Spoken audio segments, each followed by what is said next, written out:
समय चक्रको साथमा नेपाल टेलिकमको 4G नै पर्फेक्ट छ। नेपाल टेलिकम, राष्ट्रको सञ्चार। औरा सेफ सर्जिकल मास्क। AITM को perfection, admissions open, AITM Kumaltar।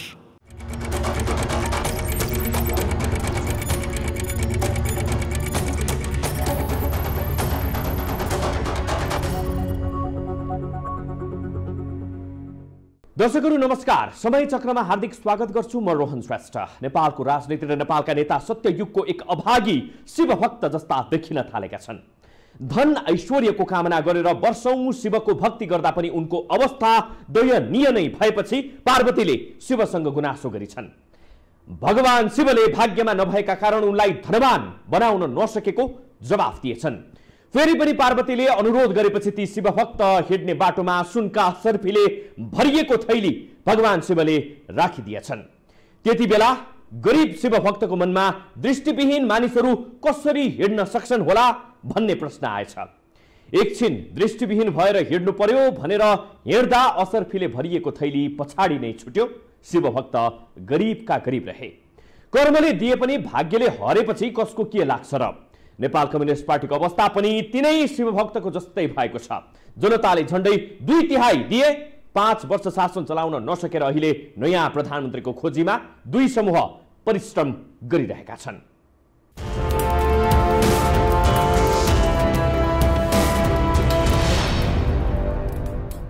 Nepal communist party नेकपा दुई समूह हिजो आज प्रधानमन्त्रीको खोजीमा भौतारिन थालेका छन्। हिजो अस्तिसम्म प्रतिनिधि सभा पुनर्स्थापना र चुनाव गराउन मेहनत गरिरहेकाहरू अहिले कसलाई प्रधानमन्त्री बनाउन सकिन्छ भनेर घर घर पुगिरहेका छन्।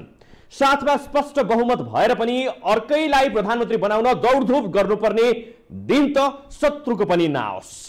यो हेर्नुस्, प्रतिनिधि सभाका 275 सांसद मध्ये नेपाली कांग्रेसका 63 सांसद मात्रै छन्। प्रतिशतकै हिसाब गर्ने हो भने प्रतिनिधि सभामा नेपाली कांग्रेसका सांसद 22% छन्। नेपाली राजनीतिको फोरी खेल कतिसम्म भने त्यही 22% पकड राख्ने शेरबहादुर देउवाका अगाडि 78% सांसदहरू यति बेला खुँडा टेक्न विवश छन्। 22%ले 78% को नाकमा नत्थी लगाएर फनफनी घुमाउन सक्ने स्थिति नेपालका यी राजनीतिक खेलाडीहरूले सृजना गरिदिए। 90 सांसदको समर्थन गोजीमा बोकेर बुधबार पुष्पकमल दाहाल प्रचण्ड र माधव कुमार नेपाल 63 सांसदका सभापति शेरबहादुर देउवा कहाँ पुगेर भनि नै सके कि हाम्रो समर्थनमा प्रधानमन्त्री बनेर कल्याण गरिदिनुहोस्। 175 सीट सहित प्रतिनिधि सभामा स्पष्ट बहुमत प्राप्त राजनैतिक दलका नेताहरू अहिले अरूलाई सरकारको नेतृत्व लिइदिन बिन्ती गरिरहेका छन्। फागुन 11 मा सर्वोच्च अदालतले प्रतिनिधि सभा विघटन बदलको निर्णयसँगै नेकपा नेतृत्वको सरकार ढल्ने निश्चित भयो। आफ्नै पार्टीको सरकार ढल्ने निश्चित हुँदा त्यो पार्टीका नेताहरू दुखी हुनुपर्नेमा अबीर जात्रा चलिरहेको छ। एक अर्कालाई लड्डु खुवाउने गरिरहेका छन्। यदि देश केन्द्र र जनता केन्द्रमा हो भने सबै पार्टीहरूको बीच विमति हुनुपर्ने के कुरो छ छैन नि। र उहाँहरूको त्यो के छ भने न पार्टीभित्र न राज्य सत्ताभित्र चाहिँ देश र जनताको लागि कुनै पनि काम नगरेका कारणको परिणति हो भन्ने चाहिँ मलाई लाग्छ। नेकपामा स्पष्ट दुई किता देखिएका छन्, तर औपचारिक रूपमा नेकपा विभाजन भइसकेको छैन। नेकपाको सरकार ढल्ने निश्चित हुनु, सरकारको नेतृत्व अरू नै पार्टीको हातमा जाने पनि तय हुनु जस्ता परिस्थितिले नेकपामा सन्नाटा छाउनु पर्ने हो। तर भइरहेको छ अबीर जात्रा। यो त उहाँहरूको गुटहरू बीचको चाहिँ अन्तर्विरोध हो नि, त्यसको उहाँहरूको जुगाको लडाइँ हो नि। एउटाले गुटहरूमा एउटा परास्त भएको भन्ने एउटाको मानसिकता छ र अन्ततगत यो देशको र जनताहरूको हार हो हैन। व्यावहारिक रूपमा पार्टी विभाजन भइसकेको तर कानुनी रूपमा विभाजन हुन बाँकी रहेको यो अवस्थाको पिरलो कतिसम्म भने शेरबहादुर देउवालाई प्रधानमन्त्री बनाउन प्रधानमन्त्री केपी शर्मा ओली र पुष्पकमल दाहाल प्रचण्ड बीच प्रतिस्पर्धा चलिरहेको छ। जस्तो हाल अहिले प्रचण्डको छ त्यस्तै हाल ओलीको पनि छ। देखाउनु नदेखाउनु वा व्यक्त गर्नु नगर्नु बेग्लै कुरा, तर स्थिति दुवै गुटको उस्तै छ। माधव नेपाल समूहकी सांसद शान्ता चौधरीले सडकमा अबीर जात्रा गरिरहेको दृश्य देख्न नसकेर बिहिबार सामाजिक सञ्जाल ट्विटरमा नेकपाको दुर्भाग्य शब्द मार्फत वर्णन गरिन्। शान्ताले लेखिन्, आफ्नै घर पुरै खरानी बनाइसकेर त्यही खरानी धसेर विजय जुलुस निकाल्दै लड्डु खाँदै हिँड्दा मनमा कुनै आत्मग्लानी भएन छ है, तर पनि अनुहारमा कुनै चमक देखिएन। अब बिस्तारै त्यो खरानीले भत्भती पोल्ने दिन आउला अनि त्यसपछि छल्यास हुनुभन्दा के बाँकी रहने भयो र? सबैले बेलैमा विचार गरौँ, बुद्धि फिरोस्। छदा खादाको ठूलो पार्टी, संसदमा स्पष्ट बहुमत पनि। बोकाको मुखमा कुबिन्डो नअटाए झैं प्रचण्ड, माधव कुमार नेपाल र केपी शर्मा ओलीले पार्टी फुटाए। अब न बहुमत रह्यो, न पार्टी रह्यो, न सरकारमै नेतृत्व। नेकपालाई जनताले ढुक्कै 5 वर्ष सरकार चलाउनु भनेर पठाएका थिए। तर नेकपाका यी 3 नेताले जनताले दिएको अवसर उपयोग गर्न नसकेको मात्रै होइन, आफ्नै खुट्टामा बन्सरो हाने। यिनीहरूलाई हामीले नङ्ग्याउनु पर्छ। यो मतादेशको विपरीत हो। यिनीहरूले जुन यो नङ्गा नाचिराखेका छन्, यिनीहरू चाहिँ दण्डनीय छन्, दण्डभागी छन्। यिनीहरूलाई कसरी दण्डित गर्ने, यसलाई चाहिँ समाचारको मैले लेख्दा मूल प्रभाव बनाउनु पर्छ। सबैभन्दा ठूलो पार्टीका अध्यक्ष रहेका प्रचण्डलाई त फुच्चे पार्टी जनता समाजवादीका नेता राजेन्द्र महतोले बिहिबारको भेटघाटका क्रममा प्वाक्क सोधिहाले, तपाईहरूको पार्टी चाहिँ कुन रे? अनि हामीले के जिज्ञासा राख्यौँ भने तपाईको कुन पार्टी हो? त पार्टी सिस्टममा पार्टी चाहियो नि त। हजुर, अनि त्यो के हो त? यो त बडा अलमलमा पर्यो के। नेकपाका नेताहरूले यो भन्दा शर्मनाक स्थिति सायद कहिल्यै सामना गरेका थिएनन् होला। ओह्रालो लागेको मृगलाई बाछोले पनि लखेट्छ रे। 2 पटक प्रधानमन्त्री भइसकेका पुष्पकमल दाहाल प्रचण्ड, 1 पटक प्रधानमन्त्री भएका माधव कुमार नेपाल, हालसम्मका लागि सबैभन्दा ठूलो दलका नेतालाई जसपाका नेता राजेन्द्र महतोले सोधेका छन्, तपाईहरूको पार्टी कुन हो? यो भन्दा बेइज्जत त के होला र खै? थप प्रसङ्गसहित उपस्थित हुनेछौँ, तर यो छोटो ब्रेकपछि।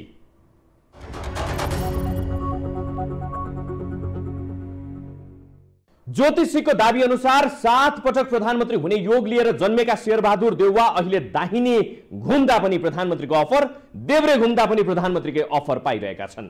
भाग्यवादको सिद्धान्तले के भन्छ भने भाग्यले एक पटक ढोका ढकढक्याउँछ, दुर्भाग्यले ढोका नखुलेसम्म ढकढक्याइरहन्छ। विधिवत रूपमा नेकपा फुटेको छैन। धेरै बार्गेनिङ गर्न तिर लाग्दा नेकपा नै एक भयो भने चाहिँ के गर्ने? दुवै हातमा लड्डु बोकेर बसेका देउवाका लागि कुन समूह बढी फाइदाजनक होला? यो हेर्नुस्। नेपाल कम्युनिस्ट पार्टी नेकपाका 2 समूहमा चर्किएको राजनीतिक प्रतिशोधको भावनाले सबैभन्दा बढी कसैलाई फाइदा पुर्याउँदैछ भने कांग्रेस सभापति शेरबहादुर देउवालाई नै फाइदा पुर्याउँदैछ। प्रधानमन्त्री केपी शर्मा ओली आफू नभए प्रचण्डलाई पनि प्रधानमन्त्री बन्न नदिने रणनीतिमा छन्। यही रणनीति प्रचण्ड माधव नेपाल समूहको पनि छ। नेकपाका दुवै गुट आफू सकिने अर्को गुटलाई पनि सिद्ध्याउने रणनीतिमा लाग्दा देउवा चौथो पटक प्रधानमन्त्री हुने सम्भावना बढेको छ। तर यति बेला सभापति देउवाले 2 कम्युनिस्ट गुट मध्ये कसको ढाडमा चढेर सत्ता यात्रामा निस्कन्छन् त्यो निश्चित भइसकेको छैन। दुवै गुट देउवालाई काँधमा राखेर आफूहरू घिस्रिन तछाड मछाड गरिरहेका छन्। सभापति देउवाको भाग्य पनि लोभ लाग्दैछ। अजङ्गका 2 धुर्बे हात्ती मध्ये कुनको टाउकोमा बसेर माउते बन्ने भन्ने सोच विचारमा छन् अहिले देउवा। नेकपाका 2 मध्ये कुन समूहसँग मिल्दा बढी फाइदा हुन्छ भन्ने जोड घटाउ गर्नु स्वाभाविक पनि हो। नेपाली कांग्रेसका सभापति शेरबहादुर देउवा केपी ओली गुटको समर्थनमा प्रधानमन्त्री बने भने उनलाई यस्तो फाइदा हुन्छ। ओली गुटको समर्थनमा प्रधानमन्त्री बन्दा जसपाको सहयोग लिन आवश्यक हुँदैन। यस्तो भयो भने मन्त्री संख्या बढी कांग्रेसको भागमा पर्ने निश्चित छ। प्रचण्ड माधव गुटको सहयोग लिँदा जसपा पनि सँगै आउने सम्भावना हुन्छ। कतिपयले चाहिँ अस्थिरता सिर्जना गर्ने, आफ्नो प्रभाव विस्तार गर्ने र आफ्नो चाहिँ प्रभुत्व जमाउने खाली कसरी गर्छ भनेदेखि त्यसको खबरदारी गरेर हामीले त्यसको प्रतिवाद गरेर हाम्रो देशको सार्वभौमिकता, हाम्रो देशको जन अखण्डता, हाम्रो देशको आन्तरिक मामिला हामीले नै चाहिँ सुरक्षा गरेर अगाडि बढ्नुपर्छ। ओली गुटको समर्थनमा प्रधानमन्त्री बन्दा देउवाले प्रचण्डसँग विगतको राजनीतिक प्रतिशोध पूरा गर्ने मौका पनि पाउनेछन्। कांग्रेसको काँध चढेर छोरीलाई मेयर बनाएको तर पछि धोका दिएको आरोप प्रचण्डमाथि कांग्रेसी जनले लगाउँदै आएका छन्। उधारो कारोबार अब त्यसै पनि उनले गर्लान् जस्तो मलाई लाग्दैन, किनभने धेरै धोका दिन्छन् प्रचण्ड। उनलाई राम्रो थाहा छ नि त कसरी चितवन काङ्ग्रेस ध्वस्त बनाएर प्रचण्डले घोडा चढिकन चाहिँ उड्नुपऱ्यो आफ्नो छोरीलाई मेयर बनाए भन्ने कुरा सबैभन्दा बढी कसैलाई थाहा छ भने त्यो त शेरबहादुरलाई नै हो। ओली गुटको समर्थनमा प्रधानमन्त्री बन्दा विभिन्न संवैधानिक आयोगमा नियुक्ति भएका आफ्ना मान्छेहरूको कार्यकाल सुरक्षित हुन्छ। प्रचण्ड समूहको सहयोग लिँदा ती नियुक्तिहरू खारेज गर्ने प्रक्रियामा जानुपर्ने हुन सक्छ। ओलीसँगको छ नि, ओलीसँगको बाटो चाहिँ सरकार निर्माणमा सहज छ तुलनात्मक रूपले प्रचण्ड र माधव नेपाल भन्दा। विगततिर फर्किएर हेर्दा सभापति देउवाको आलोचना केपी शर्मा ओली र प्रचण्ड दुवैले गरेका छन्, तर प्रचण्डको आलोचना चाहिँ नयाँ वा भनौं ताजा छ। यसकारण त्यो ताजा आलोचनाको जवाफ दिन पनि देउवालाई ओलीको साथ प्रिय लाग्न सक्छ। शेरबहादुर देउवालाई के छ भने प्रधानमन्त्री म आफू बस्छु, ओली समूहसहित नेकपा ओली समूह र नेकपा प्रचण्ड माधव नेपाल समूहको दुवैकोलाई राखेर मन्त्रीमण्डल बनाउने र यो चाहिँ आउने चुनावसम्मको लागि जाने र निर्वाचन गर्ने बेलासम्म उहाँहरूको दल विभाजन लगायतका कुराहरू चाहिँ यो बिचमा टुङ्ग्याउने गरी चाहिँ सबैभन्दा वैधानिक र सबैभन्दा अहिलेको प्रधान शेरबहादुर देउवाको सबैभन्दा विकल्पको रूपमा चाहिँ यो सबैभन्दा उत्तम विकल्प हो जस्तो मलाई लाग्छ। प्रचण्ड माधव नेपालको समर्थनमा प्रधानमन्त्री बन्दा जसपाका लागि मन्त्री छुट्याउनु पर्ने बाध्यता मात्रै हुँदैन, जसपाका अनेक थरी मागहरू पनि पूरा गर्नुपर्ने हुन्छ, जस्तो कि रेशम चौधरीलाई जेलबाट निकाल्नु पर्ने, संविधान संशोधन गर्नुपर्ने, विगतमा भएका सहमति कार्यान्वयन गर्नुपर्ने आदि आदि। यो सबै लफडामा फस्नुभन्दा देउवाका लागि ओलीसँग सहकार्य गर्नु सरल हुन सक्छ। नेपाली नेताहरू सत्ताको लागि जे पनि गर्छन्, आफ्नै पार्टी फुटाउने हरामीहरूले अब यो ठेक बिठेक भन्ने कुरा के आएर आफ्नो पार्टी फुटाएर यस्तो गाई जात्रा जहाँ गरिन्छ त्यहाँ शेरबहादुरले के ठिक के गलत बेकारको कुरा हुन्छ। तर मतादेशको जगबाट म भन्छु शेरबहादुरलाई प्रतिपक्षीय भूमिकाको मात्रै मतादेश छ, अन्यथा सोच्नु गलत हुन्छ। आफैले भनेको असंवैधानिक कदम सोचिएर फेरि उही प्रधानमन्त्री जसले असंवैधानिक कदम चाले उही प्रधानमन्त्रीलाई समर्थन गरेर दुई पक्ष बिचको चाहिँ सरकार बन्छ भन्ने कुरा त मैले कल्पना पनि गर्न सक्दिनँ र नेपाली कांग्रेसको चाहिँ त्योभन्दा चाहिँ केटाकेटी पोलिटिक्सहरू केही पनि हुँदैन, त्यो कल्पना गरिएको छैन। सम्भवतः कांग्रेसले चाहिँ त्यो स्टेपमा जान्छ जस्तो मलाई लाग्दैन। यो त भयो ओलीसँग सहकार्य गर्दाका फाइदाहरू। सभापति देउवाले प्रचण्ड माधव नेपाल समूहसँग सहकार्य गरे भने पनि उनका लागि केही फाइदाहरू छन्। ती फाइदाहरू हुन् देउवाले प्रधानमन्त्री बन्न प्रचण्ड गुटलाई साथ लिए भने ओली कहिले पनि पार्टी एकताको लागि प्रचण्ड भए ठाउँ आउँदैनन्। नेकपा दुई चेरा भइरह्यो भने आगामी निर्वाचनमा देउवाले कांग्रेसलाई एक नम्बर पार्टी बनाउन सक्छन्, तर ओलीलाई साथ लिँदा प्रचण्ड जुनसुकै बेला जस्तो रङ बदल्न पनि सक्छन्। यसकारण ओलीलाई फकाएर अर्को चुनावसम्म पार्टी एकता गराइसक्न सक्छन्। नेकपाको दुई चेरा यथावत राख्न पनि देउवाले ओलीलाई आफूसँग राख्नै पर्छ। देउवाले प्रचण्ड माधव नेपाल समूहलाई साथमा लिएर सरकारको नेतृत्व गरे भने प्रतिनिधि सभा विघटन गलत हो भनेर आन्दोलित भएका आफ्ना नेता कार्यकर्ता खुसी हुन्छन्। पार्टीलाई एक ढिक्का बनाउन देउवालाई सहज हुन्छ।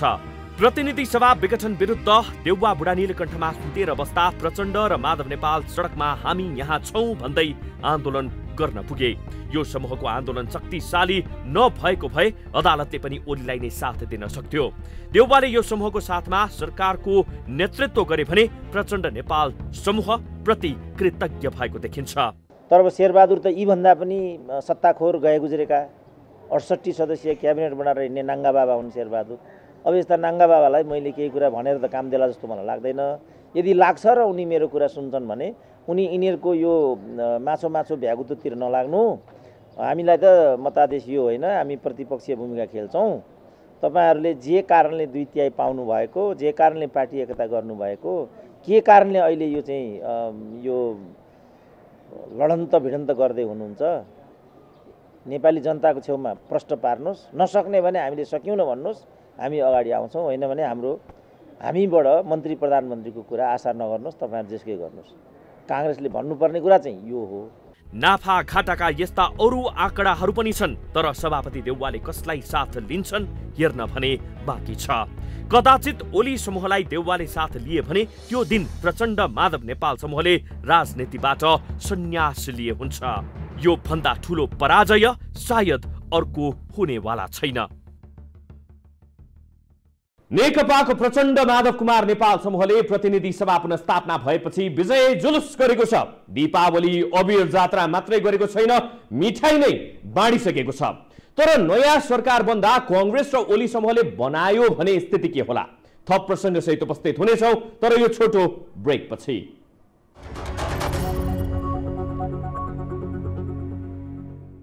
नेपालका नेता, बुद्धिजीवी, लेखक सबैले भन्ने गरेका छन् कि नेपालको राजनीतिमा विदेशी प्रभाव हुन्छ। जनताले समेत महसुस गर्ने गरी छिमेकी मित्र राष्ट्र भारतले नाकाबन्दी गरेपछि नेपालमा विदेशी प्रभाव मात्रै होइन हस्तक्षेप नै हुँदो रहेछ भन्ने स्पष्ट हुन्छ। पछिल्लो राजनैतिक घटनाक्रममा विदेशी हस्तक्षेप कति छ त? यो हेर्नुहोस्। नेपालका लागि भारतका राजदूत विनय मोहन क्वात्राले बुधबार नेपाली कांग्रेसका सभापति शेरबहादुर देउवालाई अनुपम फुडल्यान्डमा भेटेका थिए। बिहिबार फेरि देउवालाई भेट्न राजदूत क्वात्रा बुढा नीलकण्ठस्थित देउवा निवास पुगे। प्रधानमन्त्री हुने सम्भावना बोकेका नेपालका एक विशिष्ट नेता पूर्व प्रधानमन्त्री तथा नेपाली कांग्रेसका सभापतिसँग दिनहुँ भेट्नै पर्ने के काम हुन्छ कुनै एक राजदूतको? यो प्रश्नको उत्तर सायद राजदूत क्वात्रा वा सभापति देउवाले नै दिन सक्लान्। राजदूत क्वात्राले सभापति देउवालाई मात्रै होइन उपसभापति विमलेन्द्र निधिसँग पनि भेट गरेका छन्। अझै आश्चर्यजनक विषय त के भने बुधबार राति दर्जनौं नेपाली नम्बर प्लेटका सवारीहरू लैनचौर स्थित भारतीय दूतावासमा प्रवेश गरेका थिए।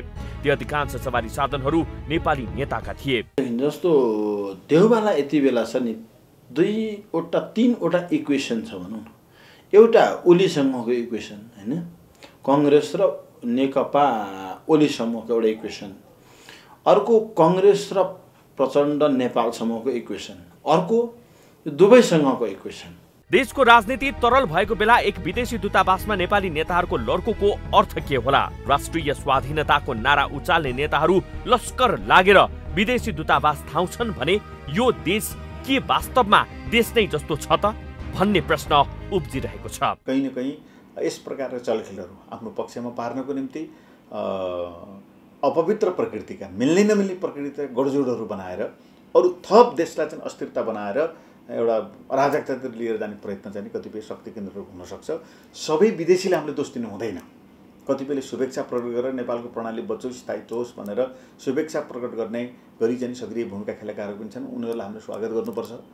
तैपनि उनीहरूको आदेश हामीले मान्ने होइन, उनीहरूको त सद्भावलाई हामीले ग्रहण गर्नुपर्छ। भारतीय दूतले शेरबहादुर देउवालाई लगातार भेटिरहेका छन्, तर राजदूत भेट्ने जनता समाजवादीका अध्यक्ष महन्त ठाकुर चाहिँ आफै लैनचौर पुगेको बताइन्छ।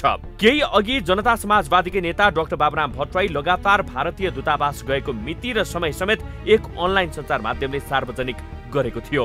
देशभित्रको आन्तरिक मामिला आफै मिलाउन नसक्ने, मध्यरातमा विदेशी दूतावास धाउने अनि बाहिर निस्किएर जनता उल्लु बनाउन भारतीय विस्तारवाद मुर्दाबाद, अमेरिकी साम्राज्यवाद मुर्दाबाद भन्ने नेपाली नेताको चरित्र नै बनेको छ।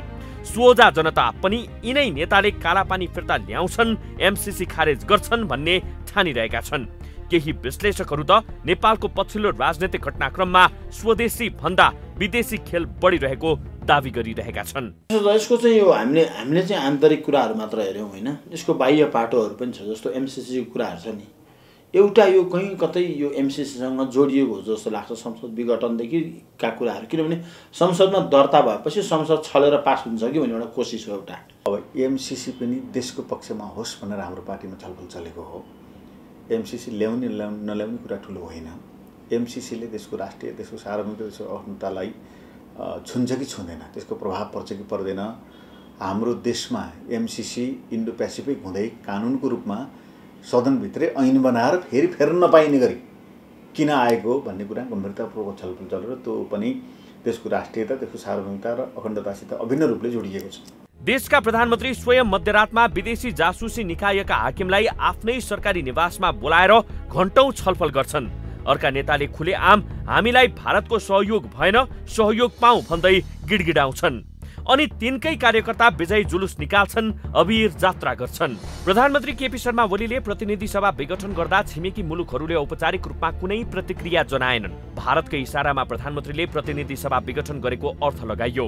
भारतको साथ पाएपछि ओलीले चुनाव पनि गराउने र अदालतमा पनि सेटिङ मिलाइसकिएको प्रचार पनि भएको थियो। भारतको साथ पाएको भनेर नेपालमा प्रचार त भयो, तर भारतको साथ नेपालको राजनीति अस्थिर बनाउने हदसम्म मात्रै थियो कि केही अगाडिसम्म साथ रहिरहेको छ भन्ने स्पष्ट छैन। किनभने बुधबार भारतीय संस्थापन बीजेपीका नेता तथा प्रमुख थिङ्क ट्याङ्क मानिने सुब्रमण्यम स्वामीले एक ट्विट मार्फत नेपालको सर्वोच्च अदालतले प्रतिनिधि सभा विघटन बदर गरेर राम्रो काम गरेको, नेपालको प्रजातन्त्र जोगिएको र यसले नेपाल भारत बीचको सम्बन्ध थप बलियो बनाउन सहयोग पुग्ने विचार राखे। प्रतिनिधि सभा विघटनमा भारतले उक्साएको प्रचार नेपालमा हुने, भारतमा चाहिँ संस्थापन पक्षकै नेताको बोली फरक आउँदा अलमल जस्तो देखियो। फेरि बुधबार तिनै स्वामीले नेपालमा मिलिजुली सरकार बन्ने विश्लेषण सहितको ट्विट गरेका छन्। प्रधानमन्त्री ओलीले सत्ता सम्हालेदेखि नेपालमा चिनिया प्रभाव बढेको, अहिले ओली घर न घाटको भएको र नेपालको राजनीतिबाट भारतले पाठ सिकेर नेपालबारे आवश्यक निर्णय लिनुपर्ने उल्लेख गरेका छन्। स्वामीको ट्विटमा नेपालमाथि भारतले हस्तक्षेप गर्नुपर्ने जस्तो हेपाहा भाव छचल्किन्छ। पूर्व मन्त्री समेत रहेका स्वामी भारतीय राज्यसभाका सांसद हुन्। राजनीतिमा आउनु अघि उनी दिल्ली स्थित इन्डियन इन्स्टिच्युट अफ टेक्नोलोजीमा गणितीय अर्थशास्त्रका प्राध्यापक थिए। हिन्दू राष्ट्रवादका कट्टर समर्थक तथा अभियन्ता स्वामीलाई बीजेपीका थिङ्क ट्याङ्क मान्ने गरिन्छ। राष्ट्रिय स्वाधीनताका कुरा गर्ने, सार्वभौम सत्ताको कुरा गर्ने, तर विदेशी दूतावास थाउने, राजनीति गर्नेहरूलाई लाज हुँदैन भन्ने गरिन्छ। तर सबैभन्दा बढी लाज राजनीति गर्नेमा हुन्छ। आदर्श राजनीति गर्ने यस्ता सयौं राजनीतिज्ञहरू दुनियाँमा छन्। नेपालमा केहीले गति छाडे भन्दैमा राजनीति गर्नेहरूमा लाज हुँदैन भनेर सामान्यीकरण गर्न सकिन्न। आन्तरिक राजनीतिका कुरा हामी आफै मिलाउन सक्छौं भन्ने सन्देश दिन पनि कम्तीमा विदेशी दूतावास धाउने काम चाहिँ बन्द गर्ने कि? दर्शकवृन्द, समय चक्रका साथै यस टेलिभिजनका सम्पूर्ण समाचार बुलेटिन कार्यक्रम यो टेलिभिजन.com, यो खबर.com, युट्युब र फेसबुकमा पनि पढ्न र हेर्न सक्नुहुनेछ। मोबाइलमा यो टिभी एप डाउनलोड गरी हामीलाई प्रत्यक्ष हेर्न सक्नुहुनेछ। समय चक्रको आजको प्रस्तुति सकियो। अहिलेलाई बिदा दिनुहोस्। नमस्कार।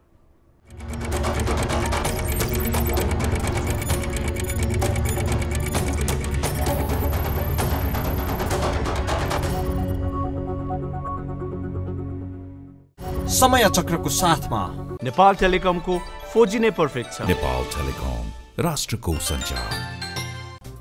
औरा सेफ सर्जिकल मास्क। AITM को perfection. Admissions open. AITM Kumaltar.